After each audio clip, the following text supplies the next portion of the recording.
Três histórias de terror, relatos reais.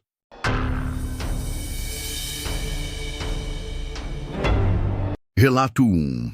Encontrei um rádio velho e uma voz gritou por socorro.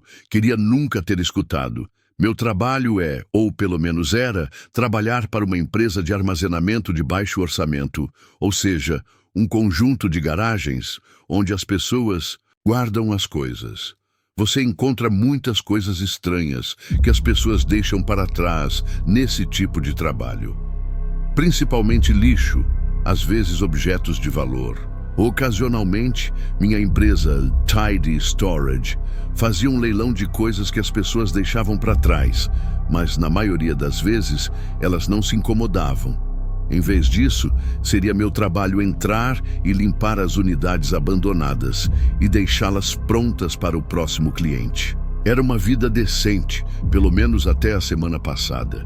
Quando encontrei aquele maldito rádio, eu tinha acabado de chegar ao trabalho para começar meu turno. Fui até o portão da frente e digitei o código por hábito. Quando nada aconteceu, eu gemi, lembrando que o portão eletrônico estava quebrado e eu não tinha certeza de quando ou se ele seria consertado. Procurei a chave velha que me deram, destranquei o portão adjacente e entrei no depósito. O grande cadeado escorregou e caiu no chão quando o portão se abriu com dobradiças tão enferrujadas quanto o resto da instalação dilapidada. Eu ri brevemente quando pensei no nome da empresa. Tidy Storage, de fato, que traduzido significa armazenamento organizado.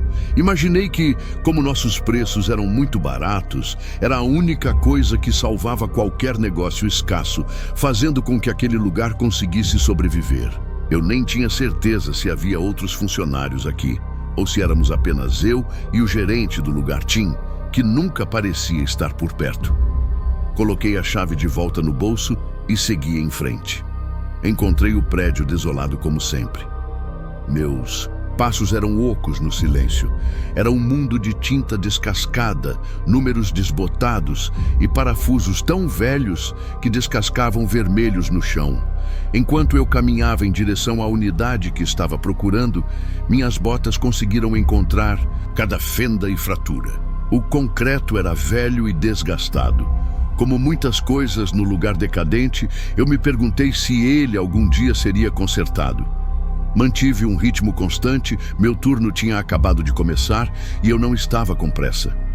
Eu me peguei desejando que não estivesse tão quieto. O som do isolamento, o eco de nada além dos meus próprios passos, era inquietante.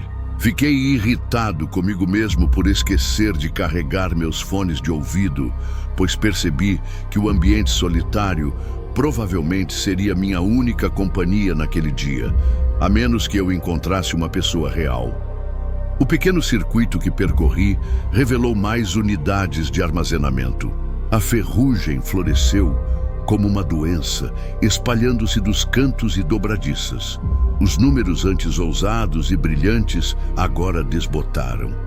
Olhando para a degradação, fiquei feliz por ter tomado uma vacina contra tétano recentemente. Eu ainda não conseguia acreditar que as pessoas estariam desesperadas o suficiente para usar este lugar para armazenar qualquer lixo sem o qual não pudessem viver. Acho que não poderia dizer muito. Eu tinha que trabalhar nessa bagunça, afinal. Quando comecei a trabalhar aqui, pensei que a solidão poderia ser agradável.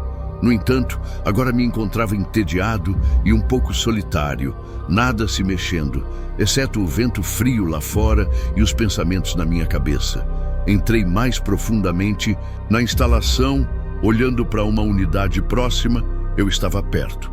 Era na casa das 100, então eu estava quase no meu destino. As fileiras de unidades de armazenamento se estendiam em longos corredores. Tamanho era a única coisa que este lugar não economizava, embora fosse tedioso andar pelo terreno às vezes. As unidades ficavam ombro a ombro, me observando monotonamente enquanto eu caminhava entre elas. Então me deparei com a unidade 113. Havia um bilhete deixado por Tim o gerente do lote, e indicava que esta já havia passado do último aviso para o proprietário pagar ou sair antes de tomarmos posse. Consegui forçar a porta, que estava um pouco presa depois de destrancá-la. Mesmo na penumbra da lâmpada piscante no teto, eu podia ver o quão completamente alguém havia feito uma bagunça. No lugar, detritos espalhados pelo chão. Papéis estavam rasgados, ou pisoteados, ou deformados pela água em ondas nítidas. Um padrão foi desenhado na parede, provavelmente algum tipo de grafite. Esfreguei um dedo sobre ele e relaxei quando percebi que era giz e não tinta, mais fácil de limpar. Quanto mais eu olhava ao redor, mais claro ficava que eu tinha tropeçado na obsessão de alguém. Livros velhos estavam empilhados ao longo das paredes da unidade e caindo de caixas em ruínas. As lombadas dos livros tinham títulos estranhos e símbolos estranhos que pareciam algo do ocultismo. Sua fragrância empoeirada cobria o ar, misturando-se com o cheiro metálico de metal e fios espalhados como o rescaldo de uma explosão. Pedaços de latão e ferramentas enferrujadas captavam a luz doentia do teto. Parecia que quem estava usando a unidade estava construindo ou consertando algo. Pelo menos eles estavam antes de ela ser abandonada. Achei o choque entre os livros estranhos, símbolos de giz estranhos e o pedaço de metal um tanto chocante. Talvez eu estivesse pensando demais, mas era mais estranho do que o normal. A maioria das unidades se enchia lentamente, em um ritmo que seus donos nunca admitiam ser lixo. Mas não esta. Não quando espalhados pela sala estavam papéis com notas rabiscadas, às pressas, e diagramas, tapeçarias de ideias pregadas aleatoriamente nas paredes. Com um chão cheio de livros abertos, suas páginas marcadas com sublinhados frenéticos e pontos de exclamação. Quem quer que tenha usado este espaço foi movido por um senso de propósito quase maníaco, evidente no arranjo caótico, mas intencional de cada item. Dei uma olhada mais de perto no contorno estranho. As linhas de giz tinham rastreado como pegadas nas paredes e no chão. Diagramas se entrelaçavam no caos, assombrando como veias desencarnadas. Linhas dissecavam as paredes, correndo e se enrolando antes de chegarem a pontas rombas. Fios de símbolos se perdiam em cantos esquecidos. Havia uma simetria neles, um ritmo que me fez pensar se eles tinham sido deixados para trás para serem encontrados. Perto da parede mais distante, tropecei em um arranjo que parecia menos aleatório do que o resto. Alguns dos livros tinham sido abertos e deixados como portas rachadas, um padrão circular aparecendo de uma página para a outra. Parei sobre ele, minha própria respiração alta no ar viciado. Um tom agudo me picou de algum lugar acima, então desapareceu com a mesma rapidez. Fiquei perfeitamente imóvel, esperando que ele voltasse, quase desejando que voltasse. Mas não havia nada, exceto o barulho da luz defeituosa e as batidas do meu próprio coração.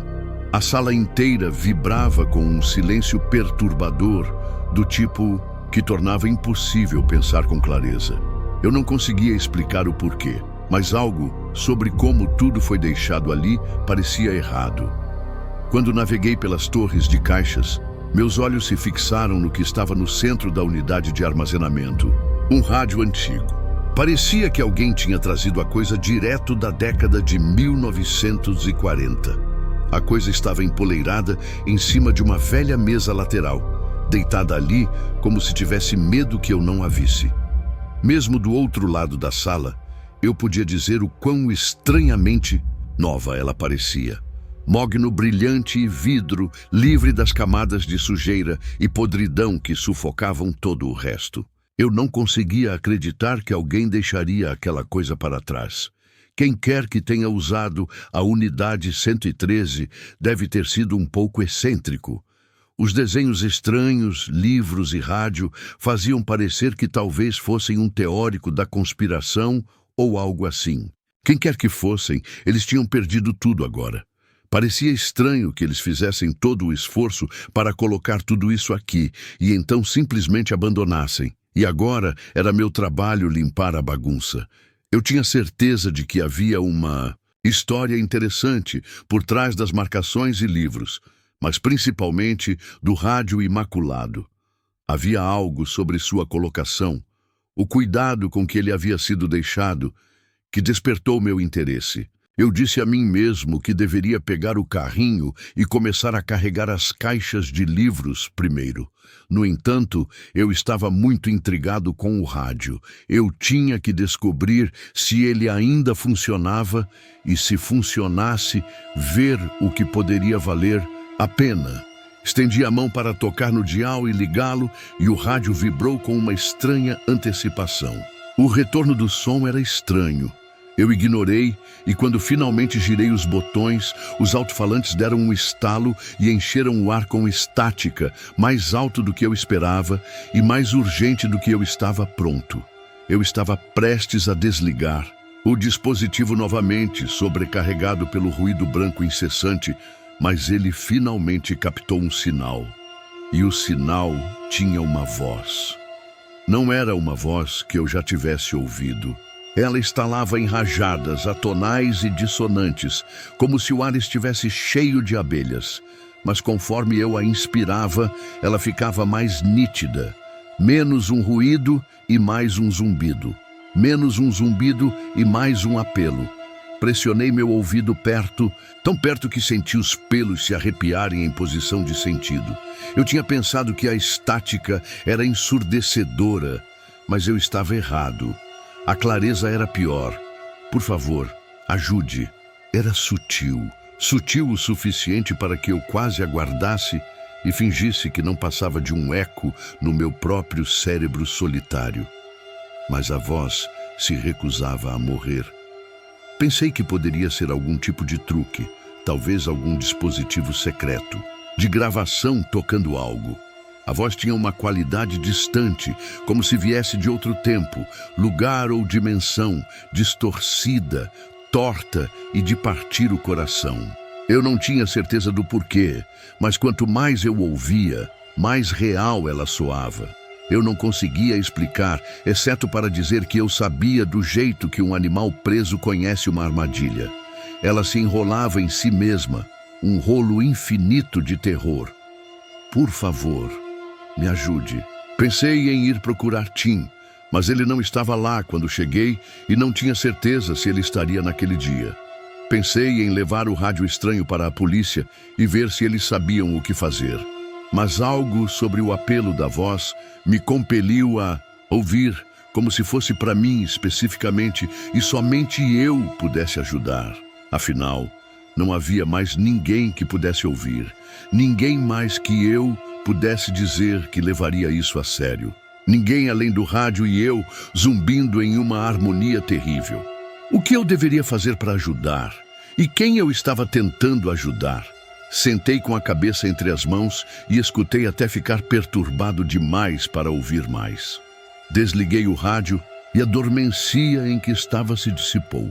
Saí do depósito para recuperar o fôlego. Depois de alguns momentos, eu me recompus e voltei para dentro. Eu tinha que tentar descobrir o que estava acontecendo. Liguei o rádio novamente. A estática, mais uma vez, encheu a sala, ricocheteando nas paredes de cimento e inundando cada canto. Eu escutei esperando por algo, sabendo que viria, temendo o que poderia ser. A voz irrompeu como um grito distante, mais alto dessa vez, despedaçado e costurado novamente pelo éter crepitante. Ele oscilou, subindo e descendo. Minha espinha enrijeceu. Ajuda, dói, tão com fome. Por favor. A voz desesperada implorou no vazio e eu escutei, impotente para ajudar, mas dolorosamente ciente de quem estava em apuros e do que poderia estar acontecendo com eles. Eu tropecei para trás, os olhos fixos no dispositivo. A situação parecia surreal, impossível, e ainda assim estava lá, real como as partículas de poeira girando na luz fraca. Meus dedos cravaram na borda da mesa frágil em que o rádio estava apoiado, segurando o mundo que estava girando sob mim. Eu tinha que fazer alguma coisa, eu tinha que tentar me comunicar com eles. Mas como? Eu tive uma ideia naquele momento. Peguei o rádio, procurando seu mostrador com mãos trêmulas, traçando o contorno de seus mostradores e interruptores. Virei-o, frenético e desesperado, até que vi os fios desfiados e a pequena seção responsável pela comunicação. Para minha indignação, o transmissor estava danificado. Os gritos de socorro continuaram e tentei pensar no que poderia fazer. Havia algo que pensei que poderia funcionar. Voltei para o escritório principal do depósito. Para minha sorte, encontrei o que estava procurando. Um velho rádio amador. Era uma coisa velha, surrada e manchada de graxa, uma relíquia de outra época. Seus botões estavam lisos e sua placa frontal arranhada com a história de anos passados. Embora o rádio em si não ligasse, o transmissor parecia intacto. Então comecei meu trabalho. Eu precisava entender, eu precisava ajudar, eu precisava saber quem estava ligando e onde eles estavam. Minhas mãos se moviam com um propósito que mal reconheci, montando um espaço de trabalho na unidade de armazenamento lotada. Havia encontrado uma pequena caixa de ferramentas, usada principalmente para reparos no lote. Eu o abri, vasculhando. Soquetes incompatíveis e chaves de fenda esquecidas, tirando os poucos itens que eu precisava para começar. Alguns outros componentes, como alicates, foram recuperados da própria unidade 113, embora a maioria das peças descartadas ali fossem inúteis para o meu trabalho. O trabalho demorou um pouco. Eu era bom em restaurar eletrônicos, mas não com coisas que eram tão antigas. Embora um tipo estranho de paz descesse, assustador e consumidor, enquanto eu me perdia no reparo. O mundo lá fora desapareceu, encolhendo apenas para o tamanho do rádio e o tamanho da tarefa em questão. Eu descasquei os fios velhos e os recoloquei, tomando cuidado para não puxar com muita força muito rápido. O tempo passou despercebido, marcado apenas pela lâmpada piscando e o baque suave do meu coração. O som do rádio sumiu depois de desligá-lo para consertar.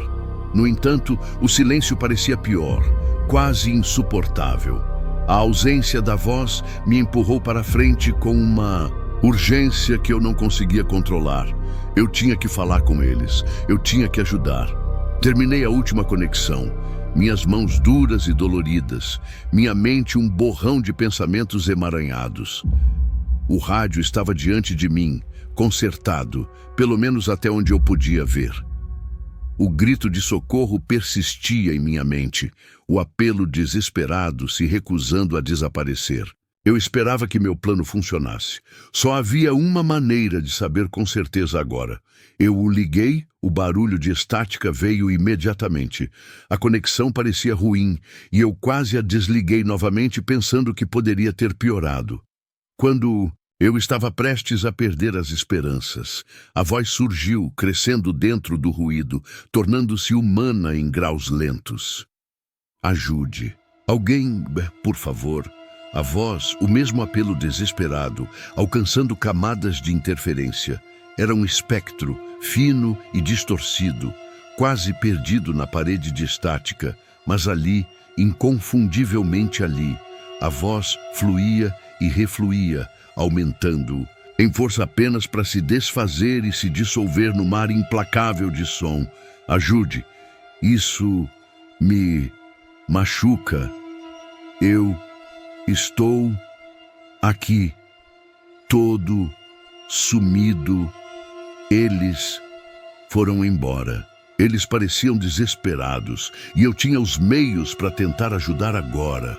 Peguei o transmissor recém-consertado e tentei responder. Alô? Quem está aí? Como posso ajudar? A estática ficou mais silenciosa de alguma forma. Uma longa pausa. Me fez considerar se tinha funcionado, afinal, antes que eu pudesse tentar me repetir, ouvi a voz novamente. A estática finalmente diminuiu, revelando uma voz que agora parecia de alguma forma mais clara, mais focada. Ela tremia com o que eu só conseguia interpretar como alívio. Você... Você... realmente... me ouve? A voz soou feminina agora, embora tensa e fina, como se falar exigisse um esforço tremendo. Obrigada. Você pensou que ninguém nunca me encontraria. Eu me inclinei para mais perto do transmissor, meu pulso acelerando. Sim, eu ouço você. Onde você está? Quem é você? Eu não sei onde estou mais. A voz falhou, dissolvendo-se momentaneamente em estática antes de retornar, mais clara do que nunca. Está escuro, tão escuro. Estou presa neste lugar há tanto tempo, nem sei quanto tempo. Como você foi parar aí? Onde é? Você foi sequestrada? Me avise para que eu possa enviar ajuda. Eu perguntei, minha voz quase um sussurro. O rádio sibilou e estalou em resposta. Não, eu encontrei algo nos livros, uma porta, uma passagem. Suas palavras saíram mais rápidas agora, mais desesperadas. Eu pensei que era tão inteligente. Pensei que tinha descoberto algo que ninguém mais tinha descoberto, mas estava esperando por mim. O que estava esperando? Quem é você? Pressionei o transmissor com mais força, como se a pressão física pudesse de alguma forma fortalecer nossa tênue conexão. Meu nome é Rebeca. Aluguei esta unidade para estudar. Era o único lugar que era seguro. Os livros, os símbolos, todos eles são parte de algo maior. A estática aumentou momentaneamente, afogando suas palavras antes de recuar novamente. Há uma fome aqui, neste lugar entre os lugares. Ela se alimenta de nós, da essência. Me ajude. Estou desaparecendo. Olhei ao redor para as marcações, de giz com uma nova compreensão. Elas não eram aleatórias, elas formavam um padrão, um diagrama, uma porta. Como posso ajudar você? O que preciso fazer? A urgência na minha voz surpreendeu até a mim. Eu mal conseguia acreditar que tudo isso estava acontecendo, mas a impossibilidade da situação fez pouco para diminuir meu desejo de ajudar. O rádio ficou em silêncio por tanto tempo que pensei que a tinha perdido. Então, mais suave do que antes, o ritual. Você precisa revertê-lo. O livro com a encadernação vermelha na parede mais distante, página 43. Meus olhos examinaram o caos até que o avistei, um volume encadernado em couro, sua lombada da cor de sangue seco. Eu me arrastei sobre caixas e escombros, pegando-o com mãos trêmulas. O livro era mais pesado do que eu esperava, sua capa de couro gasta em alguns lugares, rachada e descascada em outros. Folheei as páginas amareladas, cada uma coberta de caligrafia apertada e diagramas misteriosos que pareciam mudar quando eu não estava olhando diretamente para elas.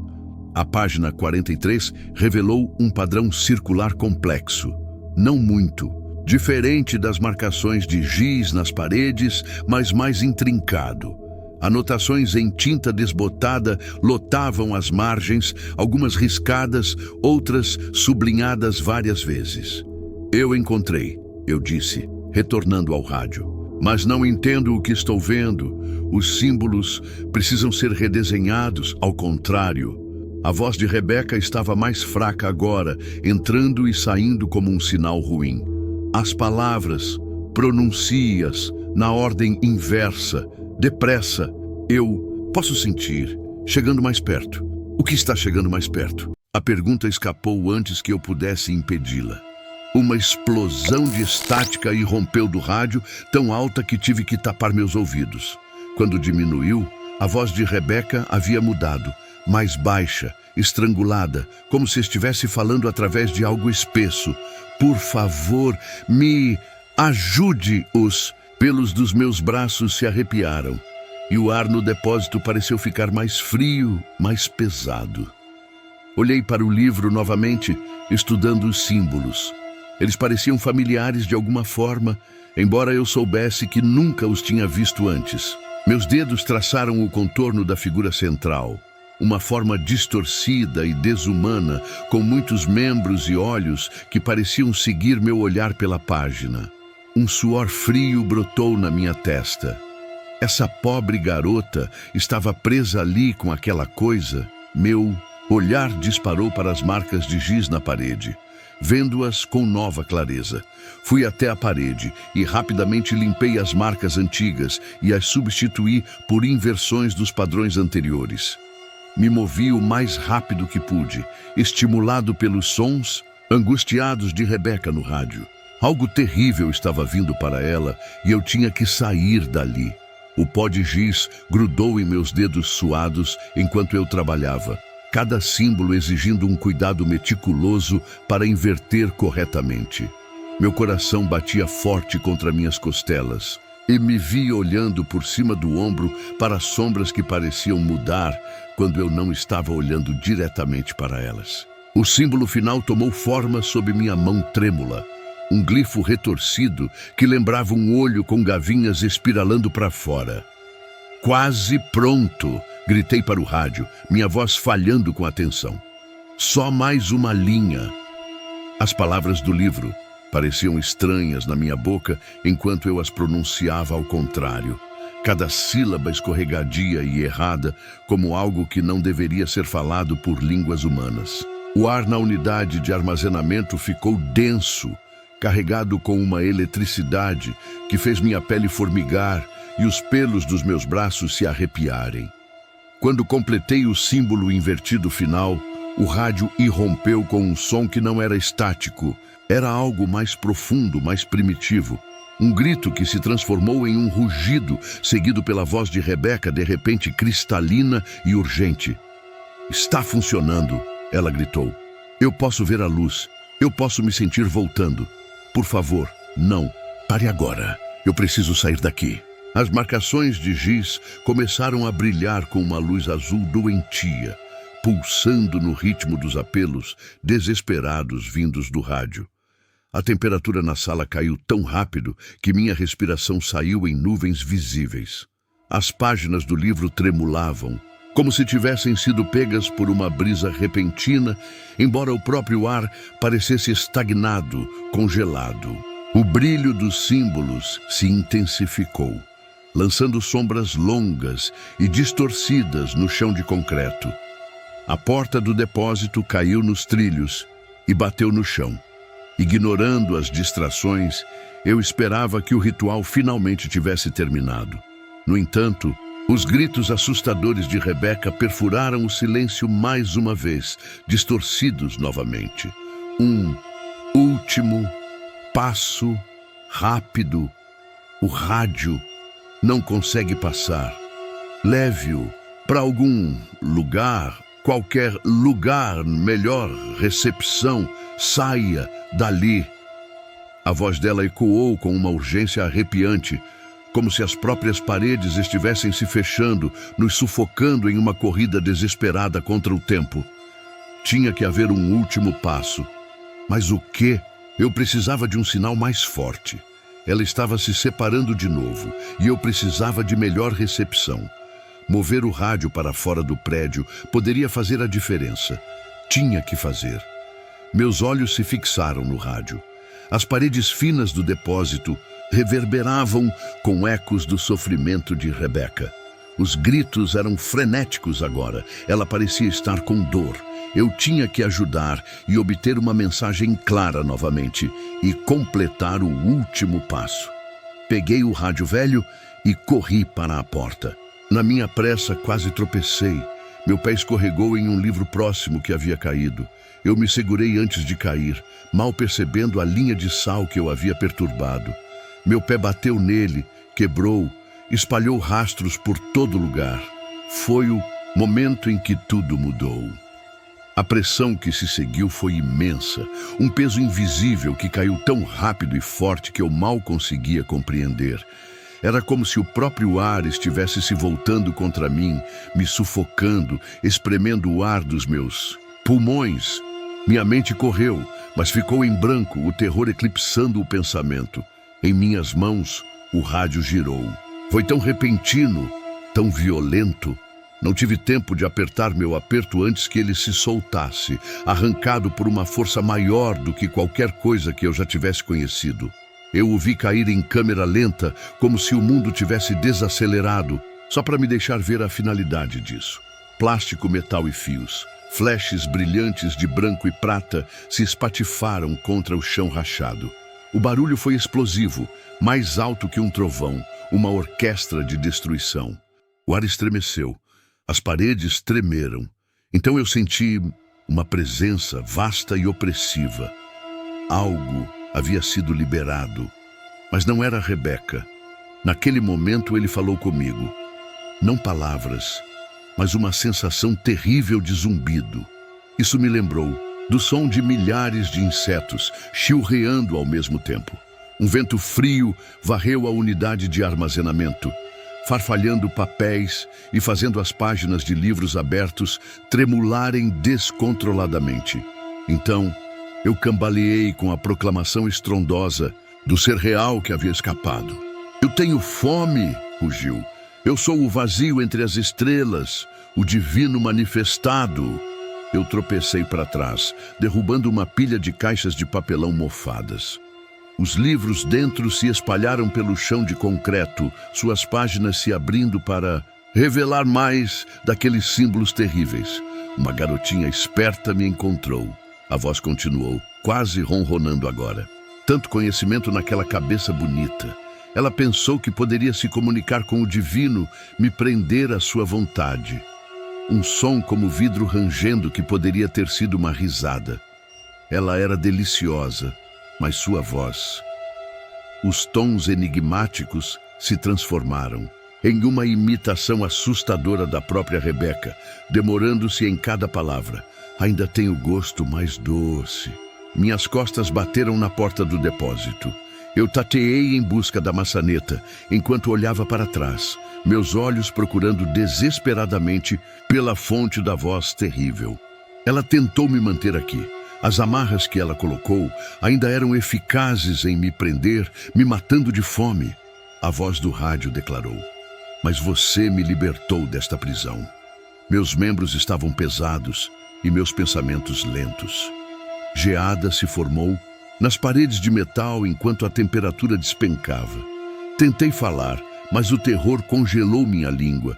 Lembrei-me das instruções para inverter as marcações de giz, as vocalizações estranhas, tirar o rádio, quebrar a linha de sal. Meu estômago revirou com a percepção do meu erro. O ritual nunca teve a intenção de libertar Rebeca. Ele libertou a coisa que a matou. A voz assombrosa soou mais uma vez. "Agradeço por me libertar, coisinha. A recompensa pelo seu serviço e minha libertação é sua vida. Por enquanto, pelo menos, tenho certeza de que haverei novamente, em breve." As palavras se enrolaram em mim, deixando-me congelado, assombrado e vazio. A presença na sala desapareceu no instante seguinte. Eu não conseguia me mover, não conseguia respirar. O mundo parou e tudo o que eu conseguia ouvir era aquele sussurro, ecoando repetidamente até que fosse a única coisa que restava em minha mente. O silêncio também se fechou em minha mente e eu estava sozinho. Fiquei na porta, sobrecarregado pelo terrível conhecimento do que eu havia liberado no mundo. O rádio quebrado estava em pedaços, um testemunho gritante do meu fracasso. Eu repassei cada momento em minha mente, cada memória afiada e implacável. A enormidade do que eu havia feito se acomodou sobre mim como uma névoa sufocante. Desde aquele dia, nada mais aconteceu. Abandonei meu emprego na Tide Storage sem explicação, silenciosamente deslizando para a obscuridade. Há uma presença monstruosa espreitando em algum lugar agora. Seja o que for, ela me conhece e estou perfeitamente ciente de que meu breve descanso logo desmoronará. Estou deixado nesta vigília solitária, atormentado pelo medo do que foi liberado. Que este relato sirva como meu aviso, às vezes um pedido de ajuda é melhor deixado sem resposta.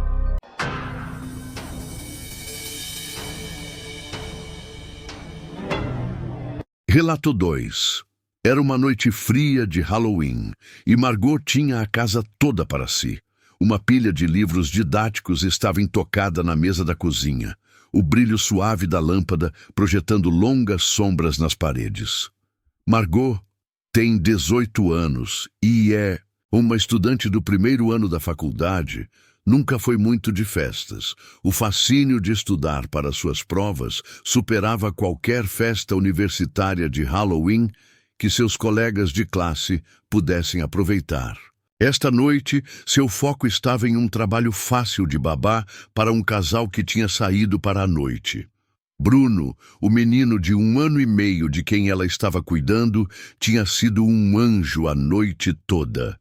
Suas risadas enchiam o ar, seus grandes olhos azuis brilhavam como estrelas. Margot já o havia colocado na cama. Seu corpo minúsculo aninhado sob um cobertor adornado com animais de desenho animado. Ela se acomodou no sofá, o brilho quente da TV mal iluminava o quarto. Margot não se importava com o silêncio. Na verdade, ela gostava. O silêncio era seu companheiro, especialmente porque ela não tinha amigos para preencher o espaço.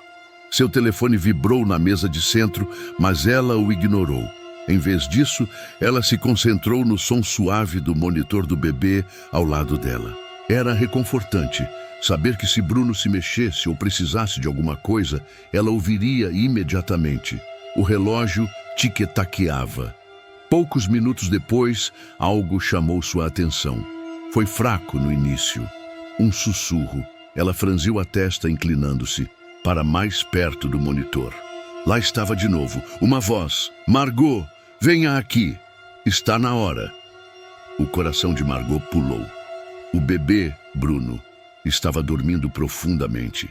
Não havia razão para alguém estar falando pelo monitor. Ela olhou para o corredor, mas tudo parecia normal.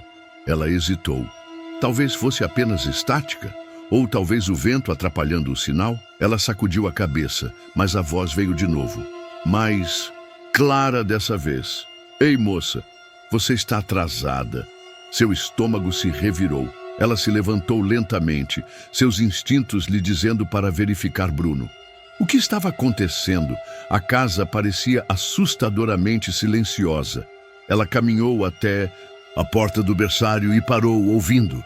Nenhum som vinha do monitor agora, apenas um leve estalo. Ela respirou fundo e abriu a porta. O quarto estava banhado por uma luz fraca, e lá, no berço, estava Bruno. Ele ainda estava dormindo, um pequeno sorriso se curvando em seu rosto, enquanto ele sonhava. Aliviada, Margot exalou, mas quando ela se virou para sair, a voz estalou através do monitor novamente, mas desta vez era alta, raivosa. Deixe-o em paz, ele é meu. Margot congelou, aquele não era Bruno. Seu coração começou a bater forte enquanto ela se afastava lentamente do berço.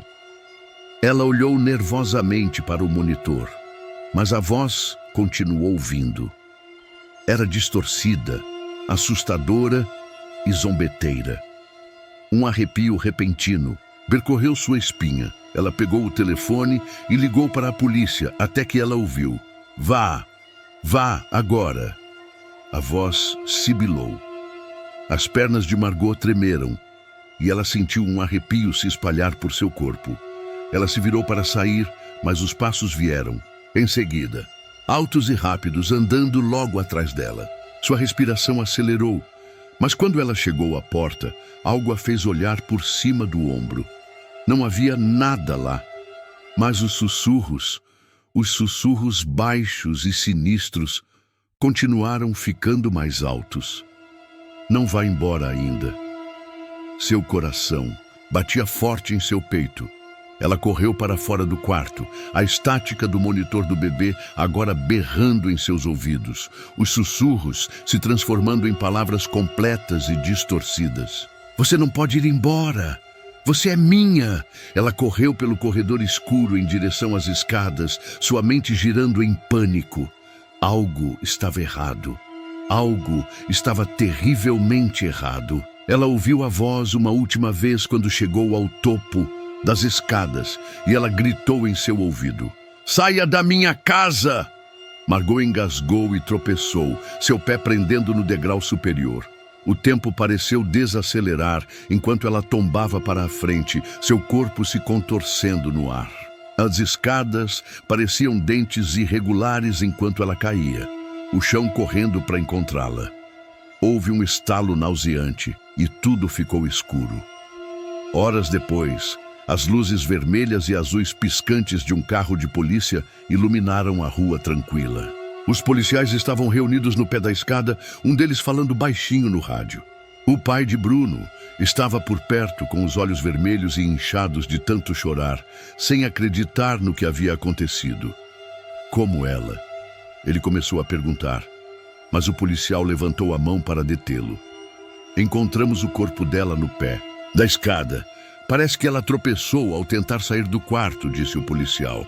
O policial fez uma pausa, olhando para o monitor do bebê ainda caído no chão, perto da escada, a estática quase inaudível. Coisa mais estranha, continuou o policial, olhando para o monitor. Acontece que ele estava captando um sinal de rádio, de algum antigo programa de rádio de terror. Ele está com problemas a noite toda, tocando vozes e estática. Talvez tenha sido isso que a assustou. O homem assentiu lentamente, enxugando os olhos. Ela nem teve chance. O policial deu um suspiro suave e balançou a cabeça. Às vezes o sinal simplesmente é cruzado, sabia? Acontece mais do que você imagina. É estranho, mas não havia ninguém naquele quarto, ninguém real. Ele fez uma pausa novamente e olhou para cima, olhando para o bebê ainda dormindo. Pacificamente em seu berço, o policial deu uma última olhada no monitor do bebê. A voz, os sussurros, tudo fazia sentido agora. Só uma falha no sistema. Ele murmurou para si mesmo. Mas havia algo perturbador na maneira como a estática estalava, novamente como se alguém ou algo ainda estivesse tentando falar.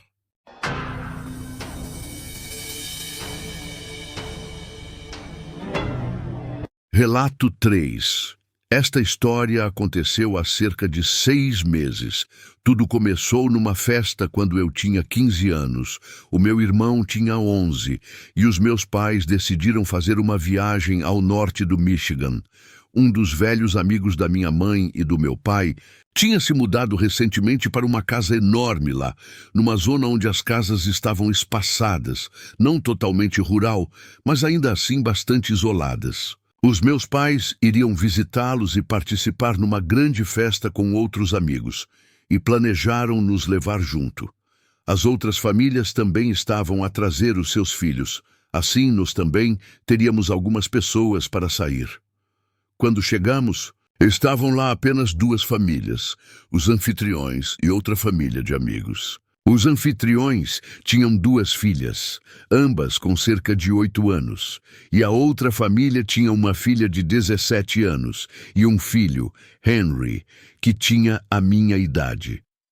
Antes da chegada dos outros convidados, o meu irmão, as filhas do anfitrião, Henry, e eu jogávamos Super Mario na cave, parte embaixo da casa. O Henry e eu demos-nos bem imediatamente e descobri que ele vivia no norte, não muito longe da casa dos anfitriões.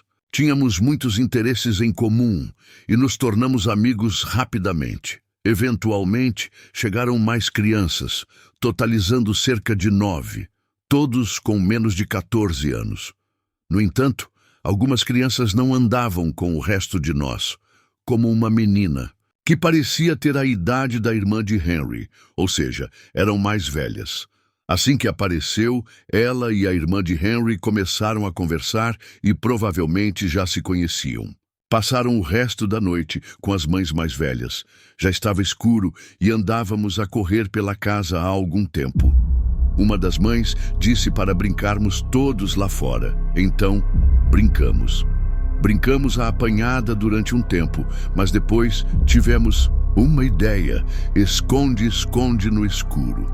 Éramos tantos que tínhamos 2 pessoas para procurar ou outros. Naquele momento éramos 10 crianças, porque uma das filhas do anfitrião era muito nova para brincar lá fora, mas juntaram-se a nós 2 tímidas e caladas gêmeas de 10 anos. Nem eu, nem o Henry fomos escolhidos para sermos buscadores. Por isso fomos esconder-nos na floresta, no escuro, quando a maioria das crianças ainda não tinha telefone, somente eu e Henry. Escondi-me atrás de um tronco molhado, de frente para ele, e o Henry estava a cerca de 5 metros para trás de mim, escondido atrás de uma árvore. Passamos o tempo a nos fazer rir com barulhos idiotas e risinhos. Por fim, fomos os 2 apanhados e começamos a caminhar de volta para a casa, que era fácil de ver porque era enorme e luminosa. Aquecemos-nos um pouco perto da fogueira, pois estava ficando frio, e depois saímos novamente para procurar os outros que ainda estavam escondidos. Naquele momento, só restavam 4 crianças escondidas, incluindo o meu irmão. Utilizamos as lanternas dos nossos telefones para procurar, o que nos deu uma vantagem, uma vez que a maioria dos outros não tinha telefone. Agora, deixem-me descrever o meu irmão. Tinha 11 anos, com cabelo castanho, com risco de lado, e era branco. À medida que procurávamos mais longe da casa, começamos a pensar se o tínhamos perdido.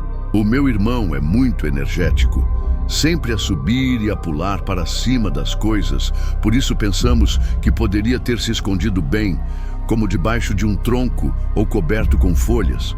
Naquele momento, o telefone de Henry estava sem bateria. Por isso nos separamos para procurá-lo, mas não muito longe um do outro. Passado um tempo, ouvi o Henry gritar o meu nome a cerca de 12 metros de distância. Corri em direção a ele, pegando no meu telefone para ligar a lanterna. Quando estava a cerca de 3 metros de Henry, lembro-me claramente de ter passado por cima de coisas de plástico cor de laranja, mas não as conseguia distinguir. Conseguia ver claramente o meu irmão a mexer no topo de uma árvore, de costas para nós. Quando me aproximei, vi o Henry levantar a mão para agarrar o braço do meu irmão, mas retraía logo em seguida.